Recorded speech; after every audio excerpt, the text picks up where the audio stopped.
अस्सलामुअलैकुम जनाब, अज है राजा उस्मान फखरे बलवाल गर्दी जा रहे हैं भाई नहर दे विच दुहाना खवालन वास्ते।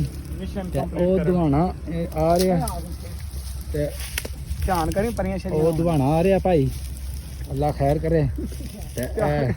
मुड़ा जनाब मेरी जा रहा छाल मार के दुहाना भाई सूहा कोट है, अल्लाह खैर करे, अल्लाह खैर करे। तक लो छाल मार के दुहाना आगे निकल जाना है। दुहाना मंडी बावलदीन पहुंच जाए। और तक लो जूम किया जे